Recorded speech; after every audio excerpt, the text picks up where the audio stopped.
President Trump is trying to break us so that America can own us. That will never, ever happen. Canada's Prime Minister Mark Carney gets a reality check as he faced President Donald Trump in person. The president announced some very good news that he says isn't even related to trade. Multiple A-list celebrities named as potential witnesses in the trial of Sean Diddy Combs, and Social Security is about to see a major change that starts in the summer. So let's go ahead and start things off with Canada and how that meeting went. Canada's new Prime Minister, Mark Carney, made a pilgrimage to the White House today.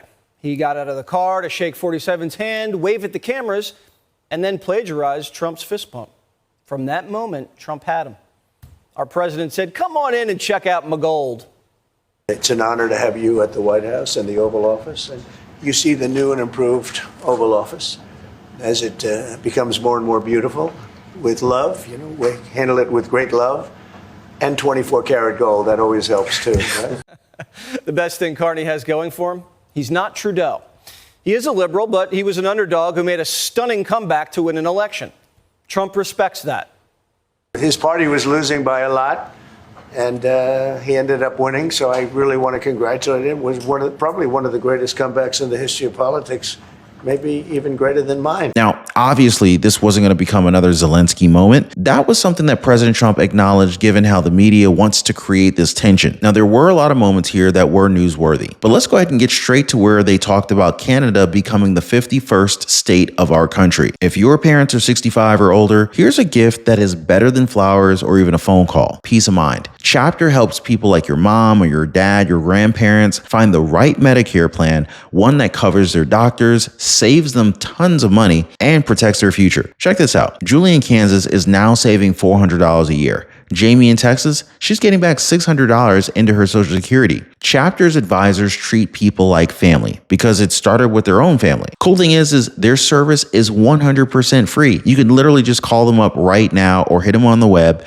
and say, "Hey, Ron told me to call you. Can you save me any money on Medicare?" It's literally that simple. If they can, they will. If you're already on the best plan, they're going to tell you. So you can give them a call at 909-563-8279 or hit them on the web at askchapter.org/Ron. They'll thank you later. Now, I want you to watch this carefully because Mark Carney says something to reporters at the very end. Watch. President, you have said that Canada should become the 51st state.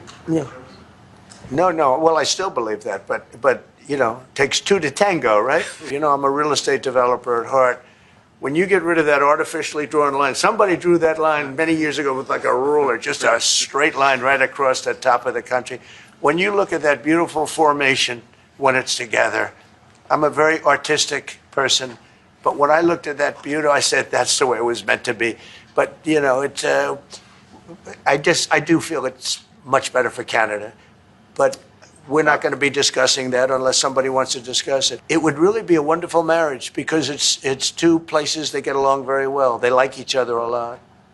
Well, if I may, as you know from real estate, there are some places that are never for sale. That's true. We're sitting in one right now, you know, Buckingham Palace that you visited as well. That's true. And having met with the owners of Canada over the course of the campaign last several months, it's not for sale, won't be for sale ever. But the opportunity is in the partnership and what we can build together. And we have done that in the past. And part of that, as the president just said, is with respect to our own security. And my government is committed for a step change in our investment in Canadian security and our partnership.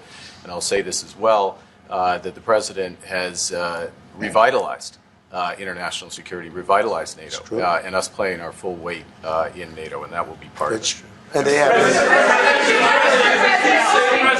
have, I must say, Canada is stepping up the military participation because Mark knew, you know, they were low and now they're stepping it up, and that's a very important thing. But never say never. Never say never. I'm pretty sure you caught what Carney said there, or at least him mouthing the word never. Now, President Trump also argued that there will come a time where we won't need Canada because Carney is saying that the U.S. needs them for trade. And while that is true at this point, the president insists that we don't need or want some of their products. This is very friendly. We're not. This is not going to be like We had another little blow up with somebody else. That was a much different. This is a very friendly conversation, but we want to make our own cars. We don't really want cars from Canada, and we put tariffs on cars from Canada. And at a certain point, it won't make economic sense for Canada to build those cars. And we don't want steel from Canada because we're making our own steel, and we're having massive steel plants being built right now as we speak. We really don't want Canadian steel, and we don't want Canadian aluminum and various other things because we want to be able to do it ourselves. And we, because of, past thinking of people, we have a tremendous deficit with Canada. In other words, they have a surplus with us. And there's no reason for us to be subsidizing Canada. Canada's a place that will have to be able to take care of itself economically.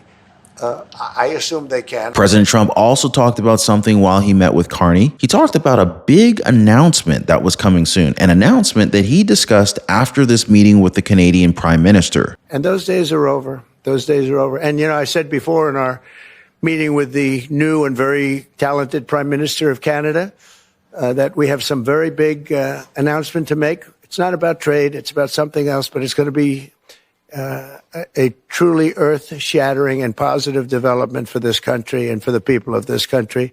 And that'll take place sometime within the next few days.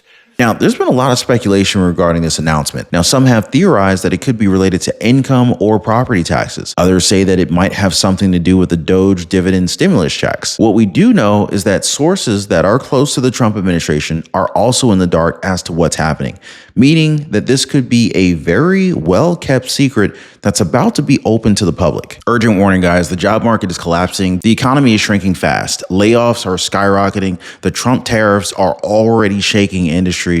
The media won't tell you this, but most high-paying jobs, they're disappearing. And the ones that do remain, they're soon going to be out of reach. But here's the good news, guys. I've put together a list of 30 plus jobs that pay around $100,000 per year without a degree. These are recession-proof jobs, and some are even set to explode in demand thanks to this economic shakeup. No college degree required, no student debt, just real jobs that pay. But I promise, guys, this list is not going to be available forever. So get it right now. Get it before these jobs are flooded by the competition.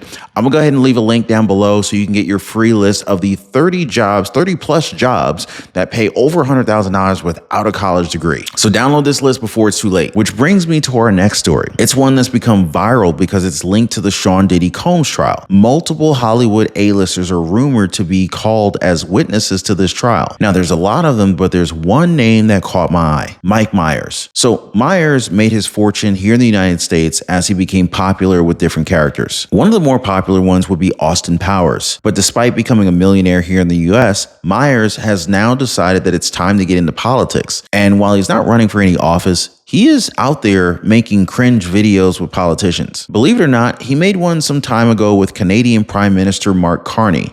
Mr. Prime Minister, Mike Myers, what are you doing here? I just thought I'd come up and check on things. You live in the States, Yeah, but I'll always be Canadian. but you live in the States. Yeah, so? Do you remember Mr. Dressup? The children's show on CBC? What were the names of Mr. Dressup's two puppet friends? Casey and Finnegan? Bud the Spud? Howie, Meeker? Capital Saskatchewan. Regina? Tragically. Pip? You're a defenseman defending a 2-on-1. What do you do? Take away the pass, obviously. What are the 2 seasons in Toronto? Winter and construction? Wow, you really are Canadian. Yeah. But let me ask you, Mr. Prime Minister, will there always be a Canada? There will always be a Canada. All right, elbows up. Elbows up. Many Canadians felt like this ad was incredibly out of touch, especially as they have a millionaire celebrity who lives in the US who says he's proud to be Canadian. Now, it might have been best for him to stay there, as Myers was named in a list of potential witnesses for Diddy's trial. Now, there's a clip from Mike Myers in his 2002 Austin Powers movie where his character, Dr. Evil, had a Diddy tattoo on his rear. Now, this was after the character spent time time in prison. Coincidentally, this movie has also featured a name that's been mentioned together with the Diddy parties. That would be Beyoncé. Now, of course, this could all just be pure coincidence, and you guys let me know if you think that's the case, although it does have a lot of crazy foreshadowing for things that are happening today. And that brings me to Social Security. I know it's a huge leap, but stick with me here, guys. So there's a huge shift that's happening to Social Security, one that would change how millions of people have dealt with the agency before. The SSA confirms that this will improve convenience and security for millions, although there are some who feel a little bit uneasy about this change. Business headlines, and starting early this summer, the Social Security Administration will allow users to view their Social Security number online through their My Social Security account, offering a digital alternative to the physical card.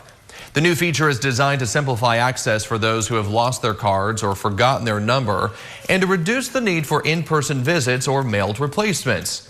To use it, users must create an online account. While a new method to access our accounts is a welcome improvement, it could alienate some who might not be as tech savvy as others. Given that Social Security is being used by many older individuals, the same could be said for the disabled, meaning that there is a chance that some could lose access to their accounts, as this might not be the most consumer-friendly approach. There's also a lot of risk with fraud, with many who have already stolen the identity of others online. Now, the SSA has confirmed that they will do their very best to protect their systems, suggesting that a person's identity may someday be confirmed through biometric data like fingerprints or facial recognition. Digital access to Social Security is also expected to be up and running early this summer. But here's my question for you.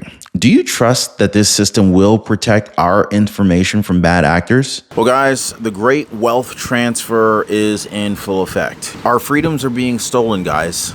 Credit card companies are out to get us. And if you don't understand the game, well, you end up getting played by the game. Now, if you're anything like me, guys, you were probably out of shape, maybe in debt, living paycheck to paycheck, and just feeling like the system is just completely taking advantage of you. I remember for a long time, I could rarely ever get any time to spend with my wife. And through trial and error and through a lot of pain, I figured out how to gain freedom and also lose a lot of weight and actually get in shape. And guys, I'm gonna be honest with you, that was a game changer. To no longer be living paycheck to paycheck, figuring out how to get the credit cards to pay me, the power of a strong credit score. I pay thousands of dollars less per year for the same house as my neighbor, just because my credit is better than his is. And this is not to brag. I mean, but this is the truth. The banks are literally taking advantage of the poor. It's like the people who can least afford it, they're charging the poor what is like unofficially called a poor tax, or a tax on the poor. I mean, I'm now at a point where, number one, I don't pay for credit cards. In fact, credit card companies pay me to use their cards. And I figured out how to build a lifestyle that is just ultimately very, very healthy. I lost a tremendous amount of weight and I put on a lot of muscle. But when I was struggling, I wish I knew people who knew these things. So anyway, I decided to create a community of like-minded people who are also interested, just like me, in living better. So if you guys want to join my community, it's called the Liberty Pursuit Network. It is brand new. Come on over. I'd love to have you guys and join like-minded people. Be positively motivated by others who are also on the same pursuit. So I'm going to leave a link for you guys so you can join me over on the Life Pursuit Network in the description down below this video. So check it out, guys, and let's not be a victim of this great wealth transfer that is taking place right now. Now, if you have some time today, I have some shocking updates that I shared in a recent live stream, one of which is focused on the biggest problem of the Democratic Party right now. And no, I'm not talking about their far left radical leaders. This is actually something that's been building for quite some time now. Anyway, make sure you guys check that out. As always, thanks so much for being here, and I'll talk to you guys on the next one.